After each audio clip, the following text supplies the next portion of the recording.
మనం 2 రకాలైనటువంటి రిలేషన్‌షిప్‌లు చూస్తున్నాము. హ్మ్. అడిక్టివ్ రిలేషన్‌షిప్ నుంచి ఎన్‌లైటెన్ రిలేషన్‌షిప్‌కి వెళ్ళటంలో, ఎన్‌లైటెన్ రిలేషన్‌షిప్‌లో మనం లవ్ రిలేషన్‌షిప్ అనేది ఎట్లా వస్తుంది? దాన్ని వేరియేషన్స్‌తో అందరికి పంచుతాము అనేది ముందు చూసాం.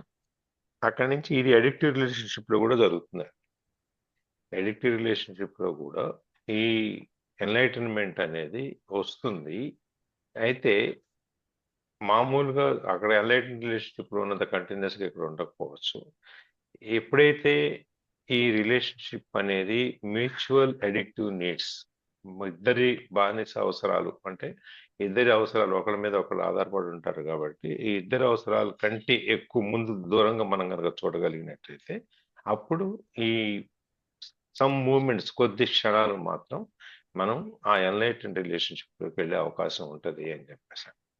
అది ఎప్పుడంటే మన ఇద్దరి భాగస్వాములైన ఈ రిలేషన్షిప్‌లో బంధంలో ఇద్దరు మనుషులు, ఇద్దరు వ్యక్తులు ఉండాలి గాబట్టి, ఆ ఇద్దరు వ్యక్తుల యొక్క మైండ్ ఆలోచనలన్నీ సబ్సైడ్ అయిపోయి, అంటే ఆలోచనలు ఎటువంటి ఆలోచనలు లేకుండా, ఆ పెయిన్ బాడీ అనేది గూడా పక్కకెళ్తే, అప్పుడు మనకి ఆహ్, ఈ ఎన్‌లైటన్‌మెంట్ అనేది, ఈ మూవ్‌మెంట్ అనేది జరుగుతుంది.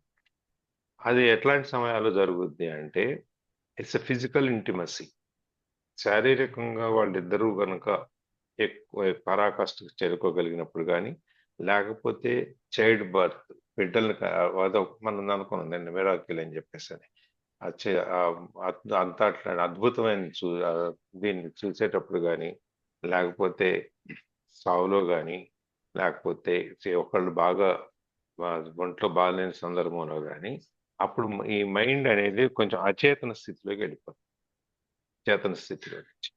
ఆ అచేతన స్థితిలోకి వెళ్ళిపోయినప్పుడు, మన ఈ మైండ్ కింద భాగంలో ఉన్న నేను అనేది, మన ఉనికి అనేది బయటకొస్తుంది. ఆ బయటకొచ్చినప్పుడు ఈ ఈ కమ్యూనికేషన్ ఒకటి సాధ్యమే ఈ 2 మైండ్‌ల మధ్యలో. అక్కడ మనకి ఈ ఎన్‌లైటెన్డ్ రిలేషన్‌షిప్ అనేది అలా ఒక మెరుపులాగా మెరుస్తుంది. అయితే ఇక్కడ మనకు వాడింది ట్రూ కమ్యూనికేషన్ అనేది. ట్రూ కమ్యూనికేషన్ అనేది కమ్యూనియన్. ఇద్దరు వ్యక్తులు మధ్యలో జరిగే నిజమైన సంభాషణ. అంటే ఇద్దరు మనస్ఫూర్తిగా, మానసికంగా ఈ మెంటల్‌గా మనం కనుక ఇద్దరు ఒకే విధమైన సంభాషణ గనక చేసుకోగలిగినప్పుడు దట్ కమ్స్ కమ్యూనియన్. అంటే అది ఏకత్వం. వాళ్ళిద్దరూ కలిసి ఏకత్వంలోకొచ్చినట్లు. అంటే మీ మైండ్‌లో ఉన్నది నేను చదవగలగాలి. నా మైండ్‌లో ఉన్నది మీరు చదవగలగాలి. నా మనసులో ఉన్నది మీరు చదవగలగాలి. మీ మనసులో ఉన్నది నేను చదవగలను. అట్లాంటి పరిస్థితిలో మానసికంగా నేను కమ్యూనికేట్ చేస్తాను. మీరు మానసికంగా కమ్యూనికేట్ చేస్తుంటాం. దానికి మనం ఎగ్జాంపుల్ సీతారాములు గురించి మనం చెప్పుకున్నాము. తర్వాత పల్లంట్లో జరిగిన చిన్న ఈ ఆటల గురించి కూడా చెప్పుకున్నాం మనం. ఇది కనుక ఒకసారి ఈ ట్రీ ట్రూ కమ్యూనికేషన్ అనేది కమ్యూనియన్ కింద మారిపోయినప్పుడు అప్పుడేమవుద్దంటే ఈ వన్నెస్ అనేది ఏకత్వం అనేది జరుగుతుంది. ఆ ఏకత్వం అంటేనే ప్రేమ. ఇది వెంటనే ఎప్పుడే మనం ఆ ఎన్‌లైటన్‌మెంట్‌లో లేకుండా అడిక్టివ్ దాంట్లో ఉన్నప్పుడు, రిలేషన్‌షిప్‌లో ఉన్నప్పుడు ఇది కొద్ది కాలం పట్టే ఉంటది. ఎప్పుడు అన్‌లెస్ మనం ఆ మానసిక స్థితిని మెలకువతో ఉంచి, మనం అది ఆ పాత మన భావజాలాన్నంతటిని పక్కకు తోసేసి, మనం పాత అలవాట్లు వాటన్నిటిని పక్కకు తోసేసి, మనం ఈ క్షణంలో గనక ఎక్కువ ఎంతసేపు ఉండగలమో, అంతసేపు మాత్రమే ఈ లవ్ రిలేషన్‌షిప్‌ని మనం అనుభవించగలుగుతాం. ఎప్పుడైతే మైండ్ మళ్ళీ పాత రోజుల్లోకి అంటే నేను, నువ్వు, ఎవరు, మనం ఏంటి, ఎక్కడ అనేది ఇట్లాంటి వాటిలోకి ఎప్పుడైతే మైండ్ వెళ్ళిపోయిందో, అప్పుడు ఆటోమేటిక్‌గా ఈ మెంటల్ ఇమేజ్ నేను అనేది మనకి ఏంటి అన్న ఈ ఫిజికల్ బాడీని మనం నేను అనుకుంటున్నాం కాబట్టి, అదొచ్చి మళ్ళీ మైండ్ మనకి పాత ఆటలన్నీ ఆడుకునేటప్పుడు, ఈ లవ్ అనేది ఒక చిన్న నాటకంలాగా మిగిలిపోద్ది. ఎప్పుడు గూడా మనకు మైండ్ కంట్రోల్‌లో మనం ఉన్నప్పుడు, ఈ ప్రేమ భావం అనేది ఇద్దరు వ్యక్తుల మధ్యలో ఉండేది. గివ్ అండ్ టేక్ రిలేషన్‌షిప్ లాగా అవుద్దే గానీ, I I give my self and you give your self అనేది, వి ఆర్ అవర్ సెల్వ్స్ అనేది, మనము నువ్వు నేనులోంచి మనము అనే దానికి రాదనమాట.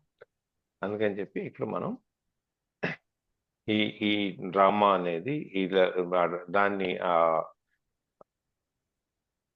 మెటీరియలిస్టిక్ లో ఎవరి అవసరాల కోసం వాళ్ళు దాన్ని వాడుకునే దాన్ని మనం అట్లా ప్రేమ అనేటువంటి ఒక మసి పూసేసి మనం ఆ నాటకానికి తెరదీస్తాం. ఇది మనం నేను చూసాము. ఇవాళ మనం ఇంకా నెక్స్ట్ దాంట్లోకి వెళ్దాం. Yes. Also brief glimpses are possible. అప్పుడప్పుడు ఇట్లాంటి చిన్న చిన్న సంఘటనలు జరుగుతుంటాయి కదా మన లైఫ్లో. లైక్ ఇప్పుడు ఆ పైన డిస్కస్ చేసినట్టు కొన్ని క్షణాల పాటు ఇద్దరి మధ్య ఎట్లాంటి భేదాభిప్రాయాలు లేకుండా ఒకటే అభిప్రాయం ఆర్ ఒకటే ఫీలింగ్ని చూడగలుగుతాము.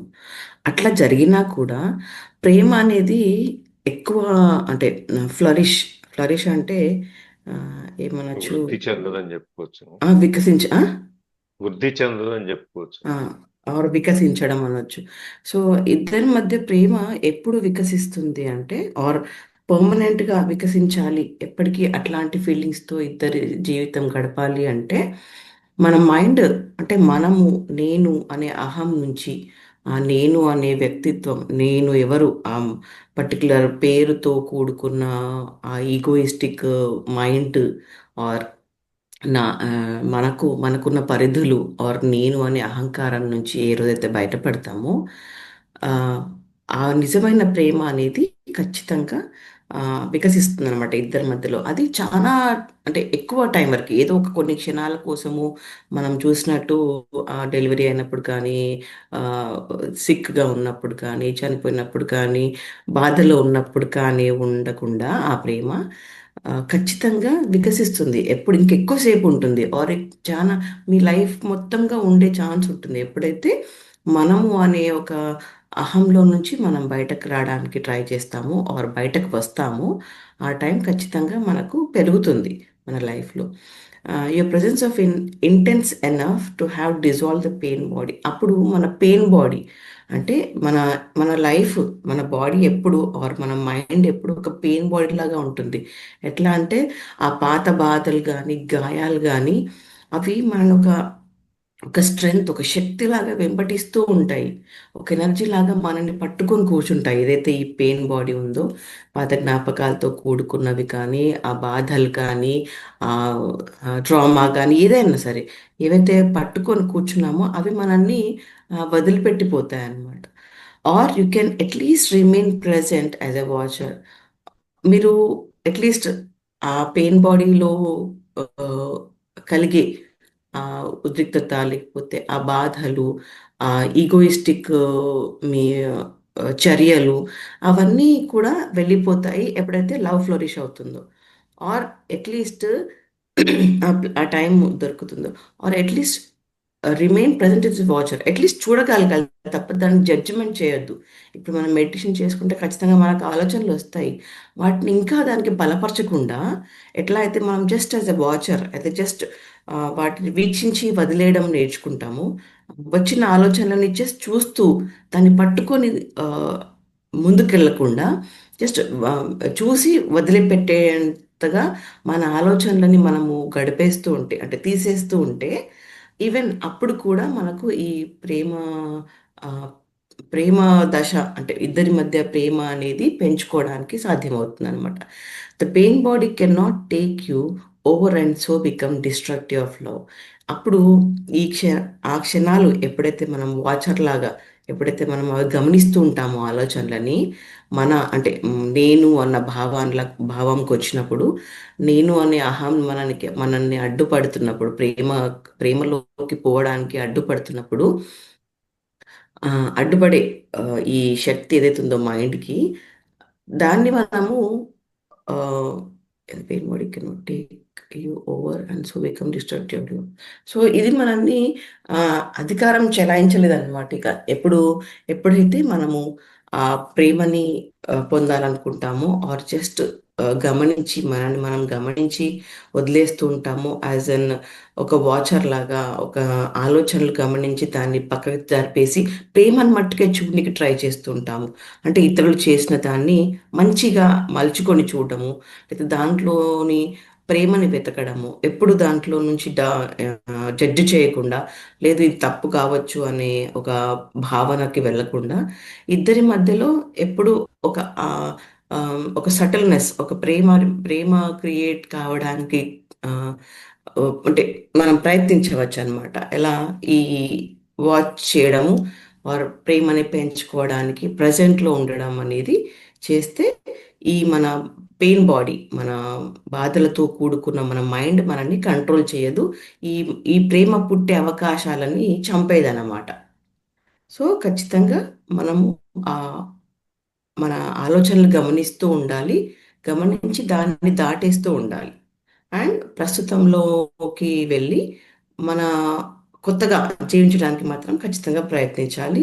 ఆ పార్ట్నర్షిప్లో ఇద్దరిని, అంటే తన ఆపోజిట్ పర్సన్ని అర్థం చేసుకోవడానికి ఆర్ ప్రేమగా ఉండడానికే ఎక్కువ ఇంపార్టెన్స్ ఇవ్వాలి తప్ప నేను అనే అహంకి కాకుండా ప్రేమకే మాత్రం ఇంపార్టెన్స్ ఇవ్వాలి. Sir Yes. యాడ్ చేస్తారా?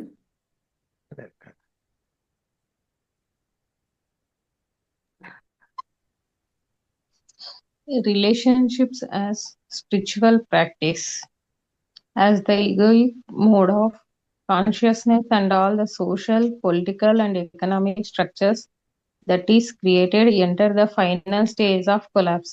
The relationships between men and women reflect the deep state of crisis in which humanity now finds itself. As humans have become increasingly identified with their mind, most relationships are not rooted in being uncertain into a source of pain and become dominated by problems and conflict. Yeah. Relationships as spiritual practice. ఇప్పుడు ఈ సంబంధాలు, relations ఎట్లాంటి సంబంధాలైనా కానీ ఒక ఆధ్యాత్మిక సాధనకి help అవుతాయి అన్నమాట. ఆర్ మనకు ఆధ్యాత్మిక సాధన అంటే మళ్ళీ ఈ పూజలు పునస్కారాలు, దేవుణ్ణి నమ్మడం, అంటే దేవుణ్ణి సైడ్ వెళ్ళడం అని కాకుండా ఆధ్యాత్మికంగా ఆ, ఆధ్యాత్మిక సాధనకి తోడ్పడతాయి ఈ రిలేషన్స్. ఎట్లా అంటే లైక్ మన పీస్గా ఉండడానికి, ప్రపంచమంతా ఆ, నాదే అని ఫీల్ కావడానికి, ఆర్ నేను చేసే ప్రతి పని ఆ, మంచిది అయ్యేటట్టుగా గమనించడానికి. స్పిరిచువల్ ప్రాక్టీస్ మన ఆధ్యాత్మికంగా మనకు ఏవైతే మన మనశ్శాంతికి గురి చేస్తాయి, ఇదంతా ఆధ్యాత్మిక ప్రాక్టీస్, స్పిరిచువల్ ప్రాక్టీస్ కిందకే వస్తుంది అనమాట. సో ఇవి ఎట్లా తోడ్పడతాయి మన ఈ రిలేషన్స్ అనేటివి మన జీవిత గమనానికి ఆర్ మన మనశ్శాంతికి ఎట్లా తోడ్పడతాయి అనేది చూస్తాము. As the egoic mode of consciousness and all the social, political and economic structures that is created enter the final stage of collapse. Okay.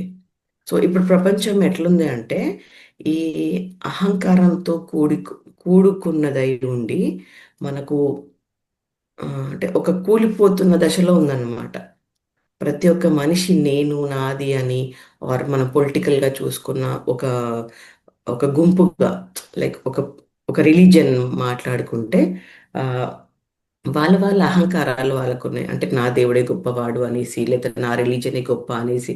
So వీళ్ళందరూ ఎంత ఒక దశకు చేరుకున్నారంటే, లైక్ క్రిస్టియన్స్ కానీ హిందూస్ కానీ ఆ, ఎవరైనా సరే ఆ టైం అట్లా తీసుకుంటే, for any matter, for that matter, ఏ ఏ సమూహం తీసుకున్నా కానీ, రిలీజియస్సే కావచ్చు, రీజన్సే కావచ్చు, నార్త్ ఇండియా అనుకోవచ్చు, సౌత్ ఇండియా అనుకోవచ్చు, అట్లా ఎట్లాంటి రిలీజియన్స్ అయినా సరే, పొలిటికల్గా కానీ, పొలిటికల్ లీడర్స్ వాళ్ళ పార్టీస్ కానీ, లేకపోతే ఎకనామిక్ స్ట్రక్చర్స్, లేకపోతే లైక్ ఇప్పుడు అడుగంటిన దేశాలు ఉన్నాయి, కొంచెం డెవలపింగ్ కంట్రీస్ ఉన్నాయి, డెవలప్డ్ కంట్రీస్ ఉన్నాయి. ఇప్పుడు అమెరికా అనుకోండి, శక్తివంతమైన దేశం.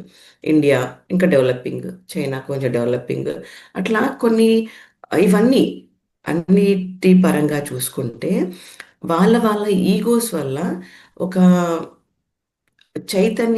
చైతన్యానికి దూరంగా వెళ్ళిపోతున్నాం. అంటే ఒక ఒక మంచి ప్రపంచానికి మనం దూరంగా వెళ్ళిపోతున్నాం. అంటే ఈ ఈగోస్ అన్ని బయటపడడం వల్ల ఈ అహంకారం అంతా ఆ, ఆ, అంటే చవి చూడడం వల్ల మొత్తం ఏ దశకు చేరుకున్నామంటే ఇక మానవ సంబంధాలు నిజంగా కూలిపోతాయేమో అన్న ఒక దశకి చేరుకున్నాం అనమాట.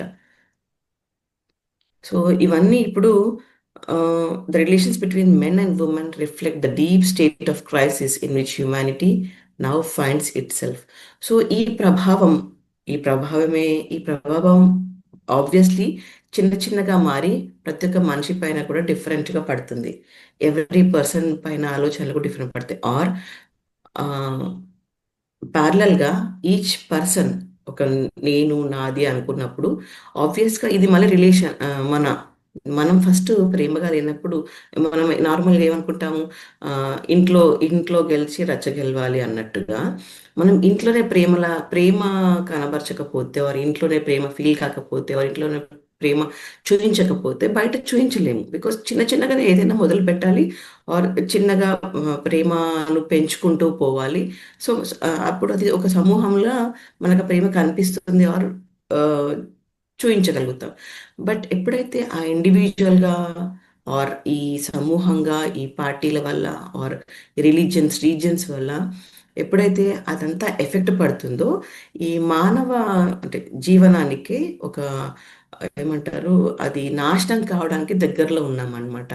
ఈ నేను నాది అని ఈగోయిస్టిక్ తనంతో కూడుకున్న ప్రపంచంలో ఉండడం వల్ల ఇవన్నీ ఒక జీవన విధానం కానీ ఒక మానవ మనుగడకు కానీ అదొక చెక్ పెట్టేసినట్టు అయిపోయింది అనమాట. As humans have become increasingly identified with their mind, most relationships are not rooted in being and so turn in to source of pain. So మానవుల్లాగా మనుషుల్లాగా మనం ఎవరైతే ఇండివిజువల్గా నేను అని ఎప్పుడైతే నా మైండ్ కంట్రోల్లోకి నేను వస్తున్నానో, ఎప్పుడైతే ఇతరులని ఒక ప్రేమ తత్వంతో చూడలేకపోతున్నాను.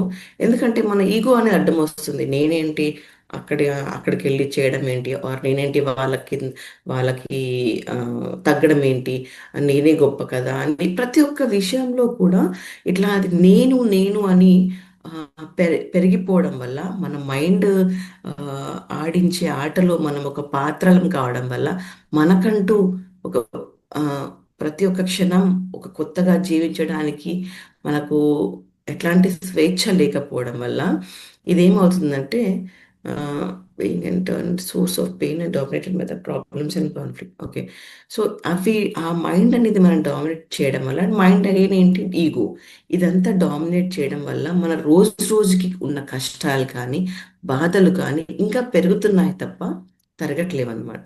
అంటే రాను రాను ఆ ప్రేమ భావన తగ్గిపోతుంది ఆర్ చచ్చిపోతుంది అనుకోవచ్చు ఒక మాటకు వస్తే. ఎందుకంటే ఇంకా మన బాధలకి వెళ్తున్నామే తప్ప ప్రజెంట్లో ఉండలేకపోతున్నాం కాబట్టి.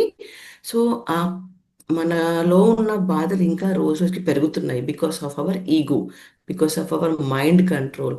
ఆ పెయిన్ బాడీ అంటే బాధలతో కూడుకున్న మన ఆ, ఏదైతే మన బాడీ ఆర్ మన పాత గాయాలతో నింపుకున్న మన మైండ్ ఏదైతే ఉందో దీనివల్ల మనకి ఇవన్నీ ప్రాబ్లమ్స్ ఇంకా మనని డామినేట్ చేస్తున్నాయి తప్ప మన నుంచి వేరే అవుతలేదు, ఆర్ మనని ఇంకా ఒక మంచి రూట్లోకి రాణిస్తలేదు, ప్రేమ రూట్లోకి కానీ ఆ, ఐక్యత ఒక ఒక ఐక్యత రూట్లోకి కానీ మనని పంపించట్లేదు అన్నమాట.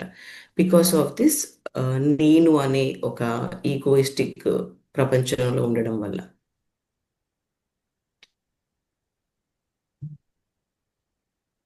సార్ ఏమన్నా యాడ్ చేస్తారా? రిలేషన్షిప్స్ యాజ్ స్పిరిచువల్ ప్రాక్టీస్ మనం ముందు చూసాం. రిలేషన్షిప్ ద్వారా మనం ఆధ్యాత్మికతని స్పిరిచువల్ ప్రాక్టీస్ అభ్యాసం ఎలా చేయగలుగుతాము అనేది దానికి ముందు మన యొక్క ఎక్కడికక్కడ మనం ఒకటి గమనించాల్సింది ఏంటంటే ఏదైనా కొత్త చాప్టర్ కానీ ఇది మొదలయ్యేటప్పుడు మన భౌతిక స్థితి గురించి కూడా ఎక్స్ప్లెయిన్ చేస్తున్నాడు. మళ్ళీ మనం మర్చిపోకుండా మనం ఏ స్థితిలో ఉన్నాము అనేదాన్ని కూడా మనకి గుర్తు చేసుకుంటూ వస్తున్నాడు. అందుకనే ఎక్కడికక్కడ మళ్ళీ మన ఈ ఫిజికల్ స్వరూపం, భౌతికమైన స్వరూపం, తర్వాత పెయిన్ బాడీ, ఈ ఫియర్, కాన్షియస్నెస్, ఇవన్నిటి గురించి కూడా చెప్పుకుంటూ వస్తున్నాడు. ఇక్కడ కూడా మళ్ళీ ఈ పారాగ్రాఫ్ అంతా కూడా మనకి మన యొక్క స్థితి, ప్రస్తుతం ఉన్న మానవ సంబంధాలు, తర్వాత వాళ్ళంతా నేను అనుకునేది, ఆ భౌతికమైనటువంటి ఈ నేను అనేది, ఇవన్నిటిని కూడా మనం ఎట్లా చేసుకుంటూ వస్తున్నాం అనేది చెప్పేటప్పుడు ఇది ఈ రిలేషన్షిప్ అనేది మామూలుగా పరిస్థితుల్లో అంటే as a general human being మన హ్యూమనిటీలో మనకున్న ఈ కమ్యూనిటీలో కానీ జనాల్లో కానీ పబ్లిక్లో కానీ ఎట్లాంటి గోడలు కడుతుందంటే సోషల్ పొలిటికల్ ఎకనామిక్ స్ట్రక్చర్స్ అన్నీ ఉంటాయి. అంటే ఆర్థికంగా సామాజికంగా తర్వాత రాజకీయంగా ఎలా ఒక్కొక్క స్టైల్లో వాళ్ళ స్ట్రక్చర్స్ వాళ్ళు నిర్మాణాలు ఉంటాయి అన్నమాట. అవన్నీ మన ఈ మైండ్ ద్వారానే కంట్రోల్ చేయబడతాయి కాబట్టి ఇవన్నీ పడిపోయే స్థితి వచ్చినప్పుడు ఒకవేళ కనుక ఎవరన్నా రాజకీయంగా కానీ ఆర్థికంగా కానీ సామాజికంగా కానీ ఒక కింద పతనావస్థకి చేరుకున్నప్పుడు అన్ని ఎప్పుడూ పైకి నడుస్తూ ఉంటుందని కాదు కదా, కింద కూడా వస్తుంటుంది. కాబట్టి అట్లాంటి స్థితి చేరుకున్నప్పుడు ఈ రిలేషన్షిప్ అనేది ఇప్పుడు దాకా మనం మాట్లాడుకుంటున్నటువంటి అడిక్టివ్ రిలేషన్షిప్ కానీ లవ్ రిలేషన్షిప్ కానీ ఎన్లైటెంట్ రిలేషన్షిప్ కానీ ఏదైనా కానీ అది ఒక సంక్షోభంలో పడిపోతుంది. అక్కడ మనం ఇప్పుడు హ్యూమానిటీ అంటే మనం ఉన్న ఈ జనం అంతా మన ప్రజలు మనం ఈ మనుషులు అంతా మనం దాన్ని ఆ సంక్షోభంలోకి వెళ్ళిపోతాం. మనం అందరికీ ఆ సంక్షోభంలో కూరుకుపోతాం. సో అది ఎప్పుడైతే అది అక్కడి నుంచి ఏమవుతుంది, humans have become increasingly identified with their mind. ఇప్పుడు కాలంలో మనం ఎంతసేపు మన మైండ్ ద్వారా మనం గుర్తింపబడుతున్నామే తప్ప మన వల్ల మన మైండ్ గుర్తింపబడుతుంది. మన మైండ్ కంట్రోల్లో మనం ఉన్నాం కాబట్టి అట్లాంటి సందర్భంలో చాలా రిలేషన్షిప్ బంధాలు ఏవైతే ఉన్నాయో అవి నేను అనేటువంటి ఉనికిలో బీయింగ్ అనే దాంట్లో ఇది వేలు పాతుకుపోవట్లేదు.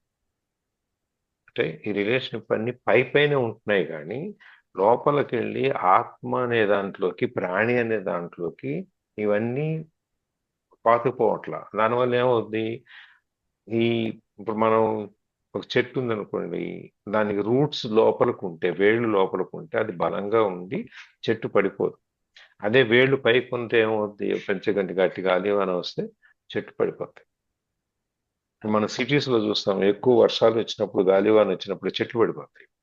కానీ విలేజెస్లో పడిపోతే పెద్దగా ఉండదు అది, అడవుల్లో కానీ వీటిలో కానీ, ఎందుకంటే వాటి రూట్స్ చాలా లోపలికి ఉంటాయి. ఇక్కడ ఏంటంటే మనకి భూమిలోకి వెళ్ళటానికి అవకాశం లేక ఈ చెట్లు వేళ్ళన్నీ పైకి కనిపిస్తాయి, చాలా పైకి కనిపిస్తూనే ఉంటాయి. అది గట్టి వాన వచ్చినప్పుడు గాలి వచ్చినప్పుడు అది చాలా చెట్లు పడిపోతాయి.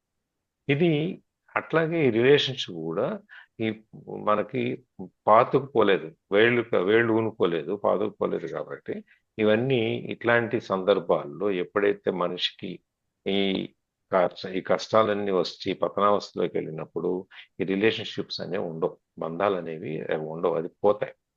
అది అది ఎట్లా అవుతుందంటే ఈ డిస్ట్రక్టివ్నెస్ సంక్షోభం అనేది turn into a source of pain. అది ఒక బాధకి కారణం అవుతుంది. ఇద్దరు రిలేషన్షిప్ లో స్ట్రెయిన్ అవటానికి, రిలేషన్షిప్ బాధపడటానికి ఒక కారణం అవుద్ది, రిలేషన్షిప్ బ్రేక్ అవటానికి ఒక కారణం అవుద్ది. And it become dominated by problems and conflict. ఆటోమేటిక్గా ఎప్పుడైతే ఇవన్నీ పోయినాయో నీకు లవ్ రిలేషన్షిప్ అనేది లేనప్పుడు, నువ్వు మెటీరియలిస్టిక్ గానే నువ్వు ఇద్దరు కలిసి ఉన్నప్పుడు ఇవన్నీ డబ్బులు లేవు, వెంటనే సమస్యలు మొదలవుతాయి. రాజకీయంగా ఇప్పుడు దాకా ఒక వెలిగి పడిపోయాము, సమస్యలు మొదలవుతాయి.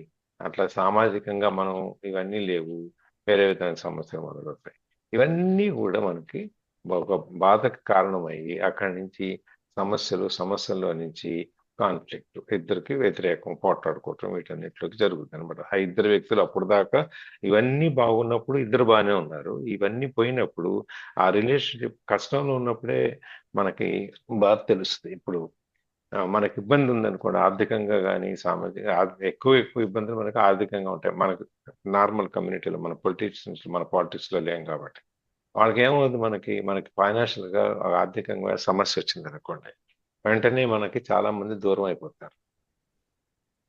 మన కష్టంలో మనతో ఉండేవాళ్ళు ఎవరు ఉండరు, ఒకళ్ళున్నా ఒకళ్ళిద్దరు, వాళ్ళే నిజమైన స్నేహితులు. అట్లాగే ఒక సామెత ప్రకారం డబ్బులు లేనప్పుడే నీ భార్య గుణం ఏంటో తెలుస్తుంది అంట. భార్య అవ్వచ్చు, భర్త అవ్వచ్చు, ఎవరైనా సరే డిపెండెంట్స్ ఎవరైతే ఉన్నారో వాళ్ళు.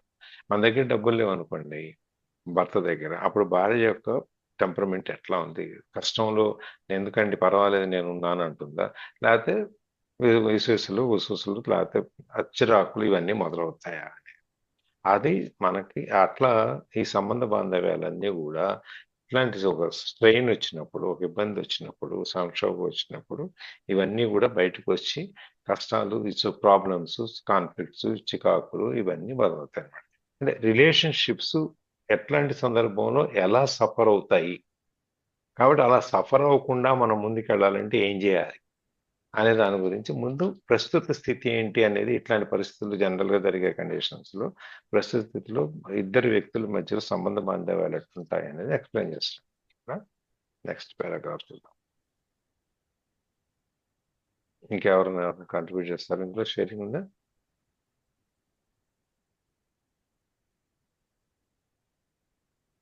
చదవండి. ఏం లేదు సార్, చెప్పండి కన్న గారు.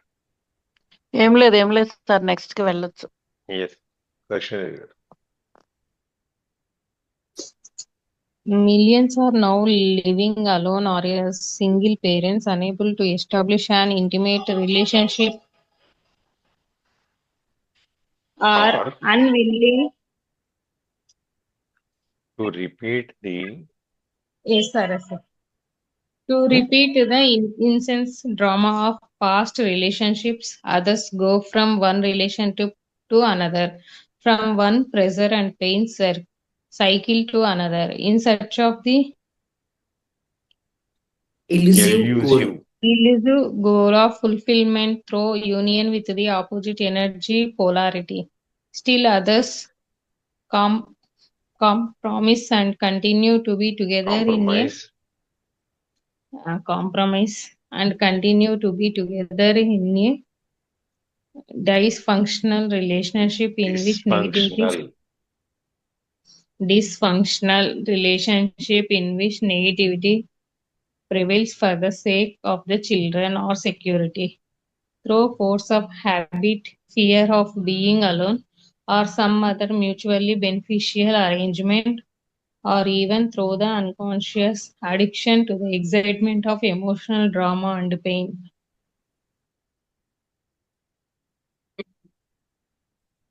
సో ఇక్కడ మనకి తను రిలేషన్స్ లో అంటే సంబంధాలలో ఎట్లా ఆధ్యాత్మికత వెతుక్కోవచ్చు అనే దానికోసం, కానీ అంతకుముందు సంబంధాలు ఎట్లా ఉంటున్నాయి అనేది చెప్తున్నారు.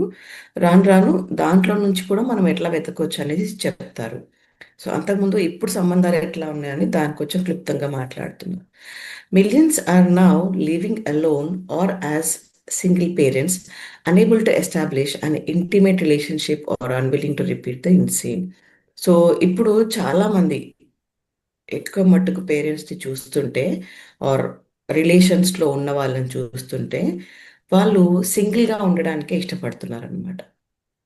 ఎందుకంటే ఆ అడ్జస్ట్మెంట్ ఇద్దరి మధ్యలో ఎనీ రిలేషన్షిప్లో అడ్జస్ట్మెంట్ అవ్వడం అనేది కష్టమవుతుంది ఆర్ ఇబ్బందికరంగా మారుతుంది అనమాట.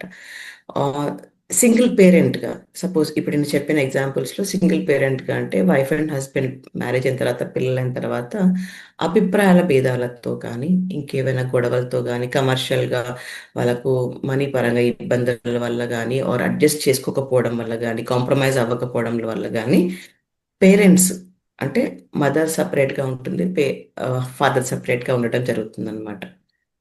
ఒక మంచి రిలేషన్షిప్ గా ఉండి వాళ్ళ పిల్లలకి ఒక మంచి ఎగ్జాంపుల్గా ఉండలేకపోతున్నారు పేరెంట్స్.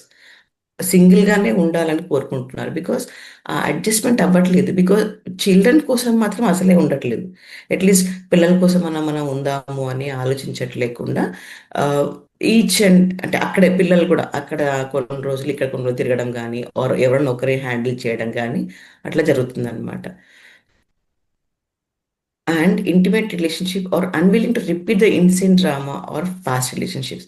సో ఎప్పుడైతే వాళ్ళు కలిసి ఉన్నప్పుడు కలిగిన గొడవలు కానీ ఇబ్బందులు కానీ బాధలు కానీ ఇద్దరి మధ్యలో ఏవైతే ఉన్నాయో అవన్నింటినీ తప్పించుకోవడానికి ఒంటరిగా ఉండడానికి డిసైడ్ అయిపోతున్నారు అనమాట.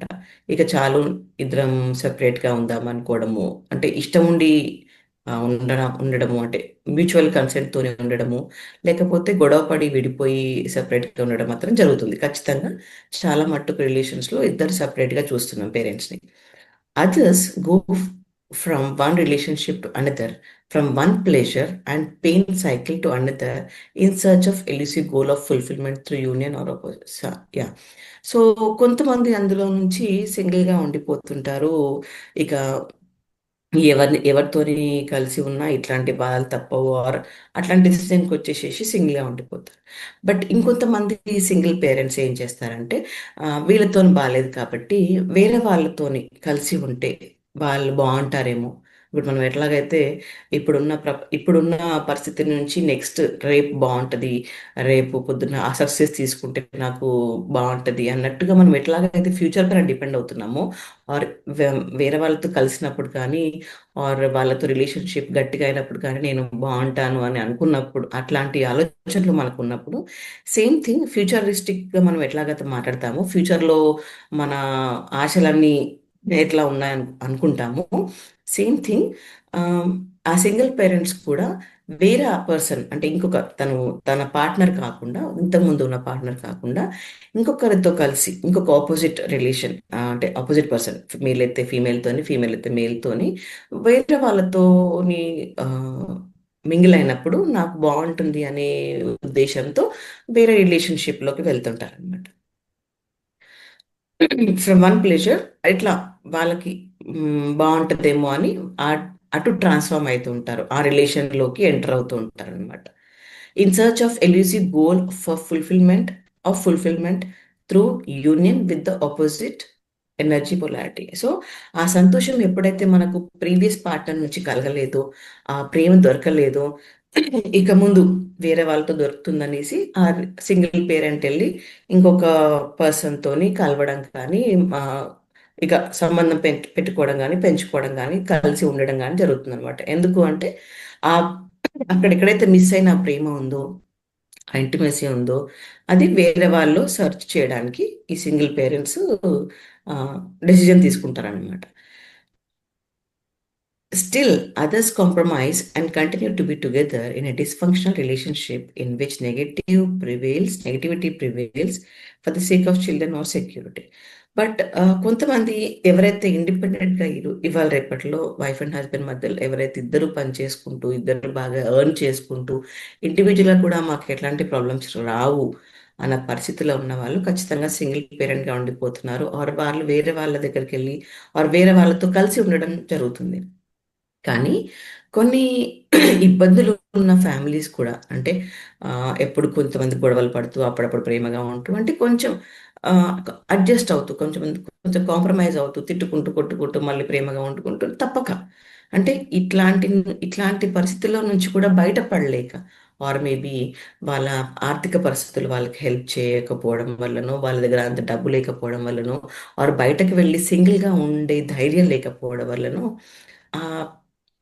ఆ రిలేషన్షిప్, ఆ వైఫ్ అండ్ హస్బెండ్, ఆ పేరెంట్స్ రిలేషన్షిప్ అనేది ఆ అడ్జస్ట్మెంట్తో కూడుకొని అదే సంబంధంలో ఉంటూ వాళ్ళ కాలం గడుపుతున్నారు అనమాట.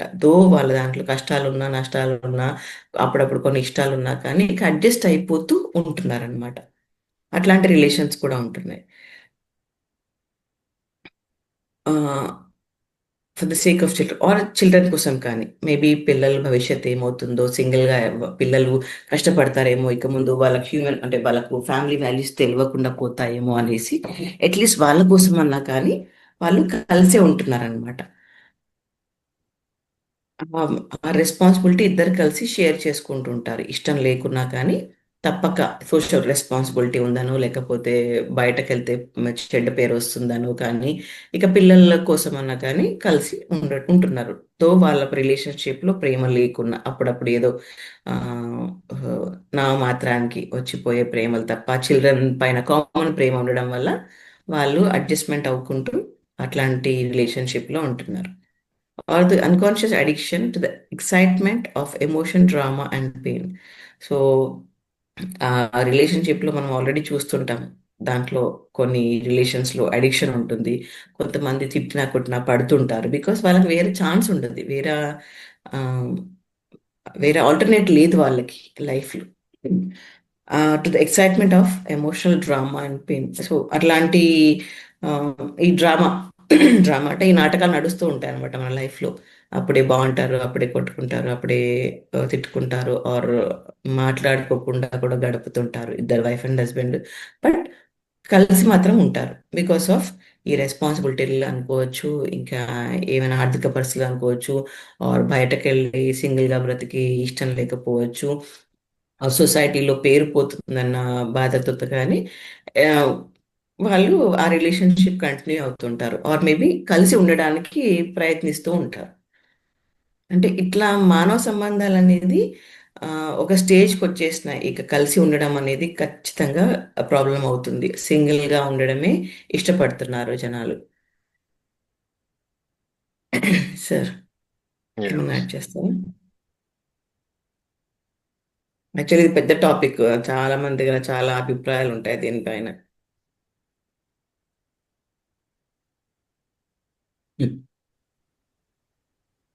ఇది ఒక సార్ పాట ఉన్నారు. ఉండాలి, చూస్తున్నాయి. విధి ఆడిన వింత నాటకం అని ఒక పాట ఉండాలి. సరే, ఓకే. మనం ఇందాక చూసిన ఫస్ట్ పారాగ్రాఫ్ లో చూసిన ఈ క్రైసిస్, సంక్షోభంలో ఉన్న రిలేషన్షిప్లు ఎలా విధంగా పరివర్తన చెందుతాయి అంటే ఒక 5-6 రకాల పద్ధతుల్లో ఈ రిలేషన్షిప్స్ ఎలా ఉంటాయి అని చూద్దాం. క్రైసిస్ లో ఉన్నప్పుడు అంతా బాగున్నప్పుడు, సస్యశ్యామలంగా ఉన్నప్పుడు అందరూ ఆహా ఓహోలోనే ఉంటారు. ఆహా ఇంత ఇట్లాంటి భర్త నాకు దొరికినందుకు, లేకపోతే ఇట్లాంటి భార్య నాకు దొరికినందుకు, మా అందరూ చుట్టాలందరూ ఆహా ఇట్లాంటి రిలేషన్ నాకు ఉంది అని ఈ విధంగా బాగున్నాం, సస్యశ్యామలంగా ఉన్నాం. కష్టాల్లోకి వచ్చినప్పుడు ఈ రిలేషన్షిప్స్ ఎలా పరివర్తన చెందుతాయి అనే దాన్ని చూస్తే ఒక 5-6 రకాలు ఏంటంటే, చాలా మంది ఈ పరిస్థితిని అర్థం చేసుకోలేక ఏమవుతారు, విడిపోతారు. ఒంటరిగా ఉండటానికి ప్రిఫర్ చేస్తారు. లేదు అంటే పిల్లలు ఉంటే సింగిల్ పేరెంట్స్, సరే పిల్లల్ని జనరల్ గా తల్లితో పాటు వెళ్ళిపోతారు కాబట్టి ఇంకా వాళ్ళు కలిసి ఉంటారు. అది ఈ పాత బంధం ఏదైతే ఇంటిమేట్ రిలేషన్షిప్ ఉందో దాన్ని మళ్ళీ పెట్టుకోలేక, దాన్ని ఉంచుకోలేక, దాంట్లో కంటిన్యూ చేయలేక బయటకు వచ్చేస్తారు. అది ఒక టైప్. ఇది వీళ్ళందరికీ ఏంటంటే ఫినాన్షియల్ ఇండిపెండెన్స్ ఉంటుంది, ఆర్థిక స్వాతంత్రం. వ్యక్తిగతంగా ఒక్కొక్కరికి ఆర్థిక స్వాతంత్రం ఉంటుంది. ఆర్థిక స్వాతంత్రం ఉన్నప్పుడు నువ్వు లేకపోతే నేను బతకలేనా అనేటువంటి ఒక భావన వచ్చినప్పుడు, ఎందుకు వచ్చింది మన ఇద్దరం ఎప్పుడు కొట్టుకుంటూ కలిసి ఉంటాం అని చెప్పేసి వీళ్ళు విడిగా వచ్చేస్తారు. ఒకటి. రెండో రిలేషన్షిప్ ఎట్లుంటుందంటే, సరే విడిపోయాము, విడిపోయిన తర్వాత ఇక్కడ మనం కావాల్సినటువంటి సంతృప్తి, జీవితంలో మనకు కావాల్సిన సంతృప్తి ఏదైతే ఉందో, దేనికోసం అయితే అనుకున్నామో ఇప్పుడు గతించిన రిలేషన్షిప్ లో దొరకలేదు కాబట్టి ఇంకో కొత్త రిలేషన్షిప్, ఇంకొకరితో కొత్తగా సంబంధ బాంధవ్యాలు ఏర్పరచుకున్నప్పుడు అక్కడైనా మనం ఇది పొందలేకపోతామా, ఏది మనకు దొరకకుండా ఎండమావుల్లాగా ఉన్నటువంటి ఈ ఫుల్ఫిల్మెంట్ అనేది మనకి ఎక్కడైనా రాకపోతుందా అని చెప్పి ఆ విధంగా ఎండమావుల వెనకాల పరిగెడతారు కొంతమంది. రెండోది. ఇంకో మూడోది ఉంటుంది, ఈ రిలేషన్షిప్ అనేది డిస్ఫంక్షనల్, అంటే ఉండదు కానీ కలిసే ఉంటారు. ఎందుకు అది సర్దుకుపోయి కలిసి ఉండి సొసైటీ ఏమనుకుంటుందో, లేకపోతే మనం బయటికి వెళ్తే మనకు భద్రత ఉండదో, లేకపోతే పిల్లలు ఏమైపోతారో, ఇది ఒక బలవంతమైనటువంటి రిలేషన్షిప్ లో వీళ్ళు ఉంటారు అనమాట. ఆ నెగిటివిటీ ఉంటుంది ఇద్దరి మధ్యలో, పోట్లాట్లు గొడవలు అనేది ఉంటుంది. కానీ పిల్లల కోసమో, భద్రత కోసమో, లేకపోతే ఏమన్నా అనుకుంటూ సొసైటీలో మనకి ఏమన్నా చెడు పేరు వస్తాను, ఏదో ఇట్లాంటి కొన్ని కారణాల వల్ల వీళ్ళు కలిసి ఉంటారు. ఒక ఒంటరిగా ఉండటానికి భయం అయి ఉండొచ్చు, లేకపోతే ఇద్దరికి మ్యూచువల్ బెనిఫిట్, నా వల్ల వాళ్ళకి లాభం ఉండాలి, వాళ్ళ వల్ల నాకు లాభం ఉండాలి, ఇట్లాంటి పరిస్థితి ఏదైనా ఉండి ఇట్లాంటి దాంట్లో వాళ్ళు కలిసి ఉంటారు. రిలేషన్షిప్ మాత్రం స్ట్రెయిన్డే ఉంటుంది. కానీ మనం ఇప్పుడు మన వివాహకు వ్యవస్థలో ఏం చేస్తాము, ఇది ఇష్టం ఉన్నా లేకపోయినా కలిసి బతుకుతారు పాత రోజుల నుంచి. ఇప్పుడు ఏంటంటే ఫైనాన్షియల్ ఇండిపెండెన్స్ వచ్చింది కాబట్టి, ఆర్థిక స్వాతంత్రం అనేది ఉంది కాబట్టి, నువ్వు లేకపోతే నేనేంటని చెప్పని, నేను నీతో ఉండాల్సిన అవసరం ఏంటని చెప్పని బయటకు వచ్చేసి ఉంటాం, లేకపోతే తల్లిదండ్రుల దగ్గర ఉంటాం. కొన్ని సందర్భాల్లో అన్ని ఎందుకు వాటితో బతికేది, నువ్వు వచ్చాను నా దగ్గర, మేము ఉన్నాం కదా, మేము చూసుకుంటాం, తల్లిదండ్రులు వెనక్కి పిలిచేస్తున్నారు. అట్లా సంసారాలు చాలా పడేవి. ఈ విధంగా కొన్ని పద్ధతుల్లో ఈ ఇటువంటి ఈ ఎమోషనల్ డ్రామా ఇవన్నీ కూడా దానికి వీళ్ళు అలవాటైపోయి బానిసలైపోయి ఇంకో చోటికి వెళ్తే ఇంతకంటే గొప్ప జీవితం ఉంటుందని గ్యారంటీ ఏముంది, ఇక్కడే ఉన్నది ఏదో a known age me is better than నేను అన్నోన్ ఏంజల్ అని చెప్పి సామెత. తెలిసిన శత్రువు అన్నప్పుడు మనకి వాడితో ధైర్యంగా ఉంటాం, వీడిది శత్రువు, వీడికి మనకి ఇట్లా అంటాడు కాబట్టి వీడితో మన జాగ్రత్త. అదే మనకి తెలియని వాళ్ళ గురించి ఏమనుకుంటాం, ఏమో ఎట్లా ఉంటుందో, ఈ మనిషి మారదని ఏంటి, లేకపోతే ఈ మనిషి ఇట్లా ఉండాలని ఏముంది, తర్వాత ఉండాలని, వివిధ రకరకాలైన మనకి ఇట్లాంటి ఇన్సెక్యూరిటీ, అభద్రతా భావంలో, భయంతో, లేకపోతే పిల్లల కోసము బయటికి వెళ్తే ఒక్కళ్ళు ఉండలేమోను, ఈ సొసైటీలో మనకి ఏ కష్టం అవుతాను, వివిధ కారణాల్లో కలిసి ఉంటారు అనమాట. ఈ విధంగా కొన్ని రకాలైనటువంటి సందర్భాల్లో ఈ రిలేషన్షిప్స్, స్ట్రెయిన్ రిలేషన్షిప్స్ ఎలా ఉంటాయి అని చెప్పేదని మనకి ఒక చెప్తా ఉన్నారు అనమాట. సో ఈ ఒకటి రిలేషన్షిప్ స్ట్రెయిన్ అవటం, మనకు సామాజిక ఆర్థిక పరిస్థితులు బాగాలేకపోతే మనం ఎలా ఉంటాము అనేది, రిలేషన్షిప్స్ ఎలా ఉంటాయి అనేది, అట్లాంటి నుంచి బయటకు వచ్చిన వాళ్ళు ఎలా ఉంటారు అనేది, ఎన్ని రకాలు ఉంటాయి అనేది చూసాం మనం. ఇప్పుడు మనం ఇంకోటి చూద్దాం. However, every crisis represents not only danger but also opportunity. If relationships energize and magnify egoic mind patterns and active the pain body as they do at this time, why not accept this fact rather than to try to escape from it? Why not cooperate with it instead of avoiding relationships or continue to pursue the phantom of an ideal partner as an answer? అంతేమ్మా, to your problem. Answer to your problem or a means of feeling fulfilled. The opportunity that is concealed within every crisis does not manifest until all the facts of any given solution are acknowledged and fully accepted. As long as you deny them, as long as you try to escape from them or wish that things were different, the window of opportunity does not open up and you remain trapped inside that situation, which will remain the same or deteriorate further.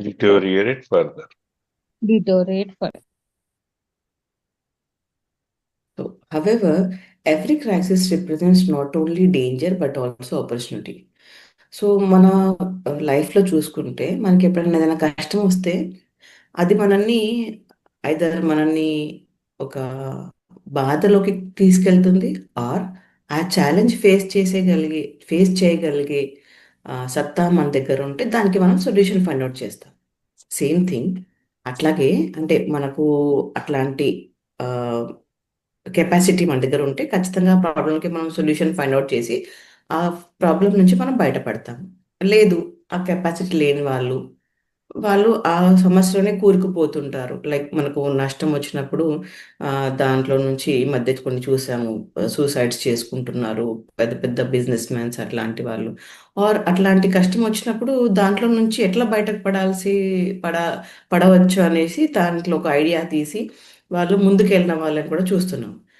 అట్లాగే రిలేషన్షిప్స్లో కూడా ఇట్లాంటి problems వచ్చినప్పుడు దాన్ని accept చేసి దాన్ని break చేసుకుంటున్నారా, are దాన్ని ఎట్లా మార్చుకోవచ్చు, సంతోషకరమైన జీవితాన్ని ఎట్లా ముందుకు తీసుకెళ్ళొచ్చు అనే దాని గురించి ఆలోచించాలి. అంటే రెండు ఆపర్చునిటీస్ ఉంటాయి మన దగ్గర అట్లాంటి సిచ్యువేషన్ వచ్చినప్పుడు.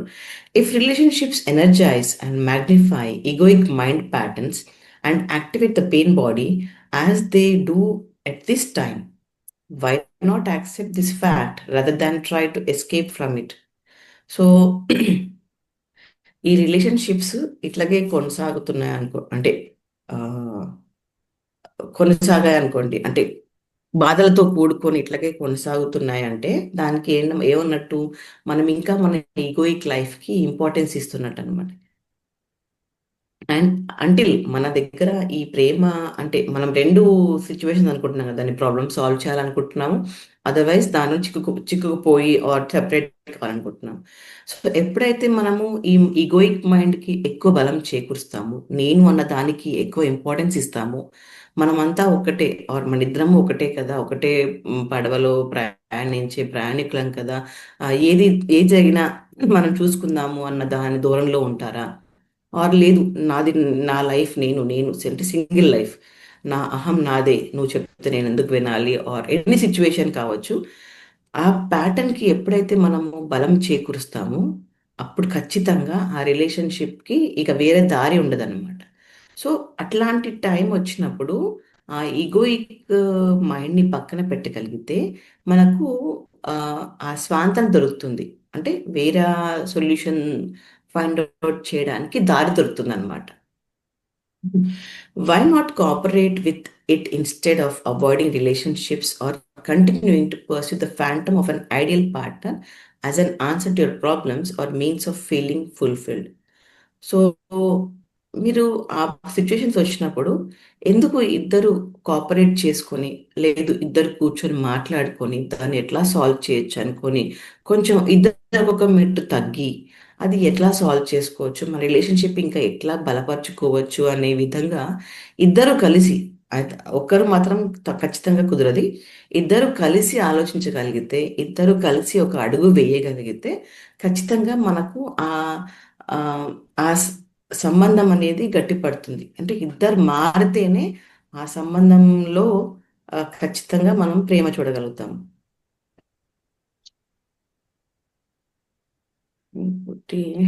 Next, okay.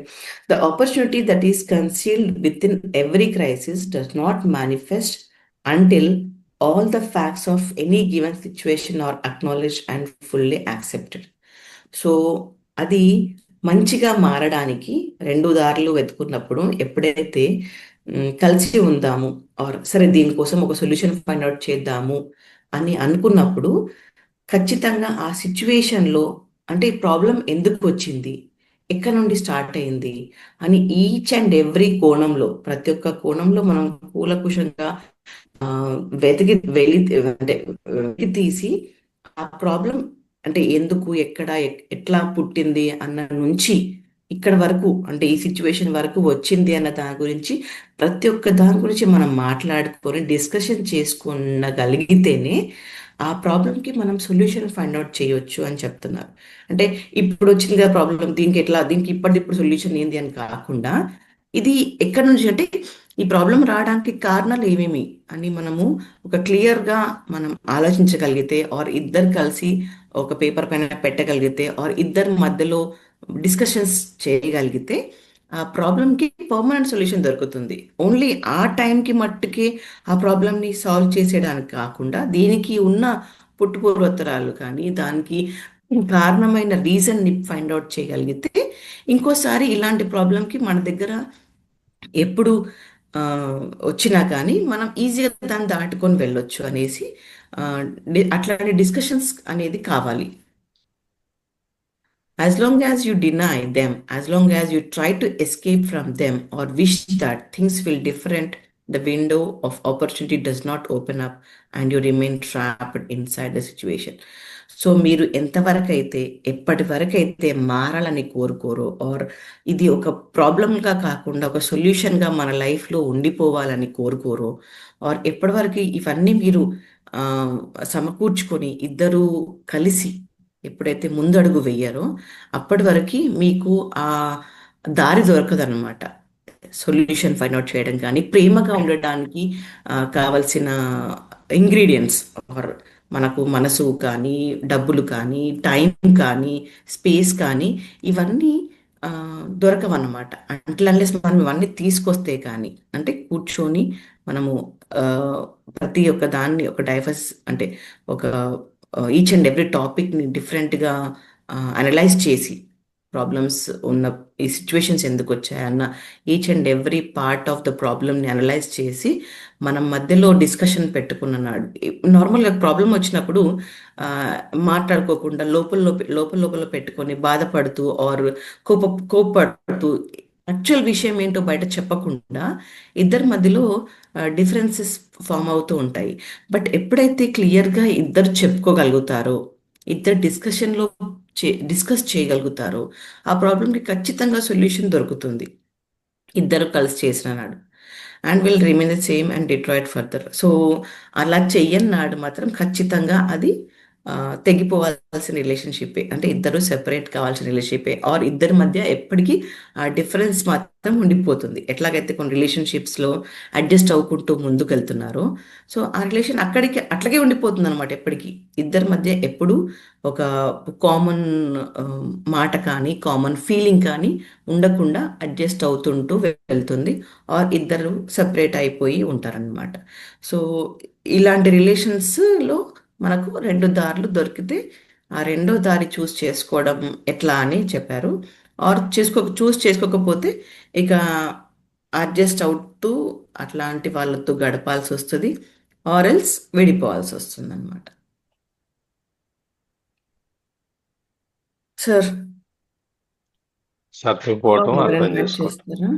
కోటేశ్వరరావు సార్, ఇది భార్యాభర్తల గురించే కదా అవునండి, ఉమ్, సార్? నాకు తెలిసినంత వరకు నేను చెప్తాను సార్ కొంచెమే. చెప్పండి. ఇప్పుడు ఇప్పుడు పెళ్లి అని అన్న తర్వాత చేసుకునే వాళ్ళు భార్య భర్త ఇద్దరు, అమ్మాయి పెళ్లి కూతురు పెళ్లి కొడుకుంటారు. మాకు పెళ్లి అవుతుంది, మేము కలిసి ఉండాలి, ఒకళ్ళని అర్థం చేసుకోవాలి అని వాళ్ళకి కొంచెము కాంప్రమైజ్ అయ్యి, వాళ్ళు ఎలా ఉన్నా టూ మచ్ తలనొప్పి ఉంటే తప్పితే నా భార్య నేను అర్థం చేసుకోవాలి, నా భర్త నేను అర్థం చేసుకోవాలి, అండర్స్టాండింగ్ ఉండాలన్న ఆలోచన ఉండాలి. పక్కన పెద్దవాళ్ళు పేరెంట్స్ లాంటి వాళ్ళు ఉన్నప్పుడు కలిసిమెలిసి ఉండండి, ఏదైనా చిన్న విషయం వచ్చినా మేమున్నాము అని ధైర్యం ఇచ్చే వాళ్ళు ఉండాలి. భార్యాభర్త ఇద్దరు ఎంతో టూ మచ్ ఇబ్బందులు అయితే తప్పితే విడిపోకుండా ఉండాలి. ఎందుకంటే మనం చుట్టుపక్కల వాళ్ళతో కానీ జనాలతో కానీ ఎవరితోనైనా మనం సర్దుకుంటున్నాం, కలిసిమెలిసి ఉంటున్నాం కదా. ఒక మనిషి మన భాగస్వామితోటి మనం ఎందుకు కలిసిమెలిసి ఉండకూడదని కొంచెం ఆలోచన ఉండాలి. తర్వాత కూర్చొని మాట్లాడుకుందాము, సమస్యను పరిష్కరించుకుందాము అనే ఆలోచన కానీ తెలివితేటలు కానీ ఉన్నా కూడా వాళ్ళ మధ్య విడిపోదాము అనే ఆలోచన రాదు వాళ్ళకి.